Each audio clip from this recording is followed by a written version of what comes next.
আমি যখন এই পৃথিবীতে থাকবো না, আমি চলে যাবো এই পৃথিবী ছেড়ে, তখন আমার পোলাপান বুঝতে পারবে যে খালি পায়ে শহরের রাস্তায় ঘুরে বেড়ানো এক নারী, জীর্ণ শাড়ি, এলোমেলো চুল, কাঁধের ছোট্ট ব্যাগ। কেউ তাকে বলে ভবঘুরে, কেউ বলে পাগলি। কিন্তু সেই নারী যখন হঠাৎ মঞ্চে উঠে গান ধরলেন, পুরো অনুষ্ঠান থমকে গেল। দর্শকদের চোখে পানি, আর সোশ্যাল মিডিয়ায় শুরু হয়ে গেল তোলপাড়। কে এই রহস্যময়ী লাইলি খালা? কেন তাকে নিয়ে আজ কথা বলছে পুরো বাংলাদেশ? ফরিদপুর শহরের মানুষের কাছে তিনি নতুন কেউ নন। বছরের পর বছর ধরে তাকে দেখা গেছে শহরের অলিগলি, বাজার, রেলওয়ে স্টেশন কিংবা নদীর ঘাটে একা একা হাঁটতে, খালি পায়ে, ক্লান্ত চোখে, কখনো নিজের সাথেই কথা বলতে বলতে। দেখলে মনে হবে জীবনের কাছে হেরে যাওয়া এক সাধারণ নারী।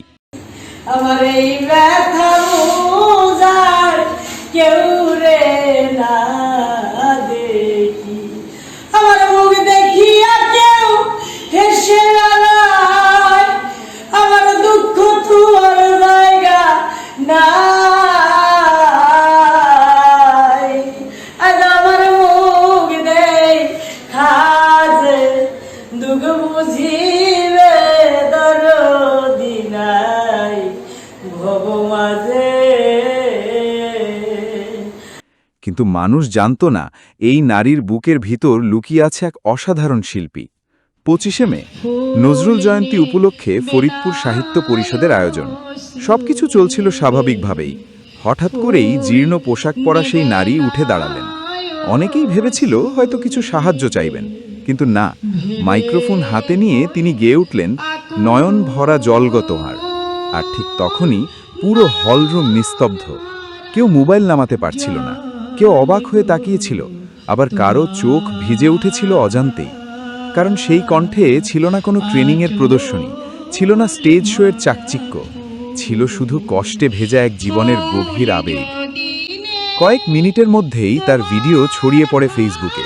তারপর হাজার হাজার শেয়ার, লাখ লাখ ভিউ। মানুষ লিখতে শুরু করলো, এমন প্রতিভার রাস্তায় পড়ে আছে, এই কণ্ঠ অবহেলার শিকার। শিল্প কখনো পোশাক দেখে না। একজন তো লিখেই ফেললেন, এই নারীর কণ্ঠে গান না, একটা জীবন কথা বলে। ফরিদপুর সাহিত্য পরিষদের সাধারণ সম্পাদক মফিজ ইমাম মিলন জানান, লাইলি খালাকে তিনি আজ থেকে না, বহু বছর ধরেই চেনেন। একসময় শিল্পকলা একাডেমিতে সাহায্যের জন্য আসতেন তিনি। সেখানেই একদিন হঠাৎ তার গান শুনে সবাই অবাক হয়ে যায়। তারপর তাকে গান শেখার সুযোগ করে দেওয়া হয়। আর অবিশ্বাস্য হলেও সত্যি, খুব অল্প সময়েই তিনি হারমোনিয়াম বাজানোও শিখে ফেলেন।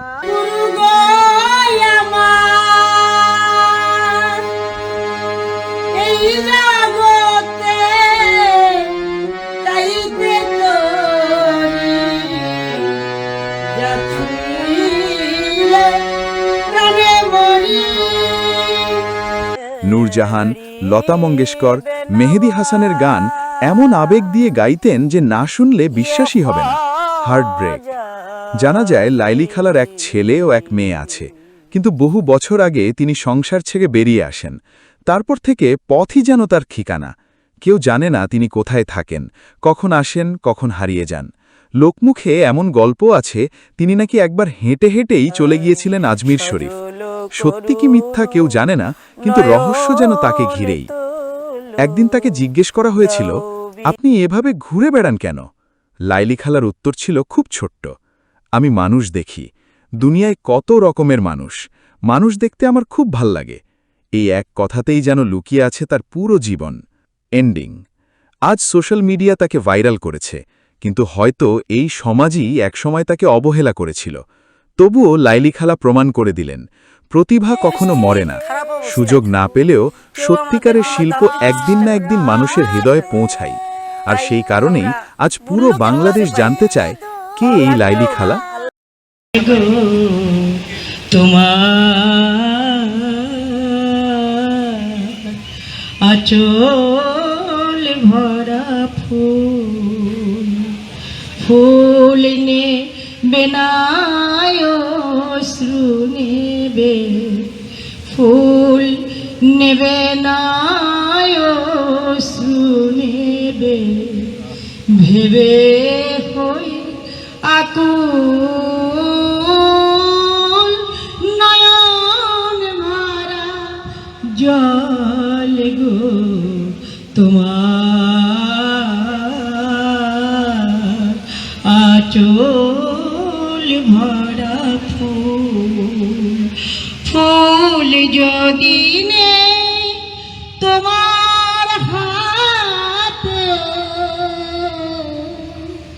জল রবে না নয়ন পাতে ফুল যদি নেই তোমার হাতে জল রবে না নয়ন পাতে জল নিলে গো ফুটবে না জল নিলে গো ফুটবে না প্রেমের মুকুল নয়ন ভরা জল গো তোমার আঁচল ভরা ফুল মালা যখন গাথো তখন পাওয়ার সাথ যে জাগে মোর বিরাহে কাঁদো যখন মোর বিরাহে কাঁদো যখন আরো ভালো লাগে পাওয়ার সাথ যে জাগে পে তোমায় যদি হারাই দূরে দূরে থাকি গো তাই পে তোমায় যদি হারাই দূরে দূরে থাকি গো তাই ফুল ফোটায় যায় গো চলে ফুল ফোটায় যায় গো চলে চঞ্চল বুলবুল নয়ন ভরা জল গো তোমার আঁচল ভরা ফুল শুধু